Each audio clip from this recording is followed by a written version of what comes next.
Hi, I just wanted to mention to you about President Trump's executive order today that he was going to abolish the U.S. Department of Education.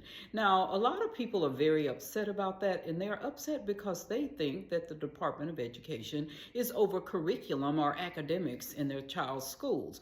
That is not true. The Department of Education does funding. It does not do academics or curriculum. That is done by your state and your state Department of Education, or, it just depends on which state you're from. And it's also a lot of it's done by your local school board and your groups of teachers. So I just wanted to dispel some of the misconceptions about him doing away with the U.S. Department of Education. First of all, the U.S. Department of Education was started in 1979 by President Jimmy Carter.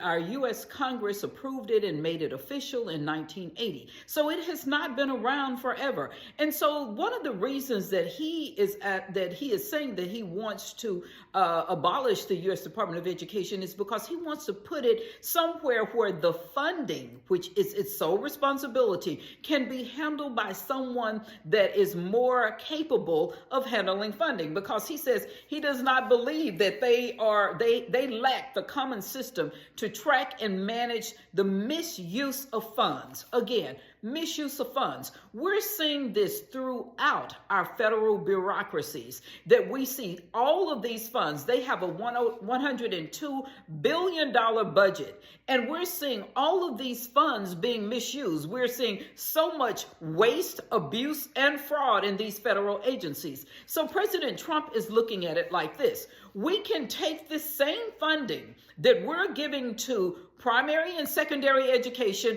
as well as higher education. We can see this same funding, put it somewhere that they can do a better job of managing finances. He is not doing anything to stop education. That is what your state boards of education do. In Texas, we have the Texas Education Code. It is managed by the Texas Education Agency, and that is who is responsible for education in my state. In your state, it could be you will have something very similar. And what he did not say is that they're going to stop funding. Please, if you hear anyone say that, please stop them from saying that. That is not true. Now, what he did say is that we're going to cut this bureaucracy, because instead of us paying salaries of people over $100,000 a year for ever how many thousands of employees, that same money we can use and put to a better use by giving it to our schools, our primary, secondary education entities,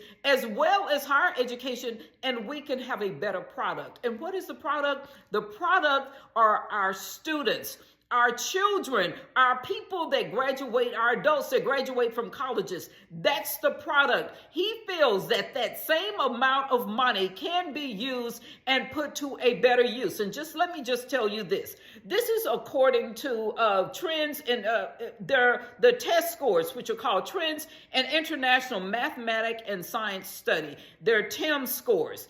Since 2019, fourth graders fell 18 points in math. Eighth graders fell 27 points in math, according to the TIMSS reports that come out on that testing system since 2019. Also, just something else, according to Pew Research, in 2022, the United States was below the average in the world in math, but they were above in science. But just to let you know this, in math, out of 37 countries in math, the United States ranked 28. In science, out of 37 countries, the United States ranked 12. So you understand what President Trump is trying to do is take the funds that were used to pay salaries of people who don't want to go to work.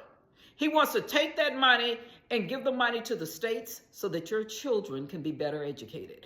I just wanted to make sure that you understood that the Department of Education does funding. Your state boards of education, or whatever your state calls it, they're the ones that do academics, and President Trump did not anytime say that he was cutting funding for education. Thank you.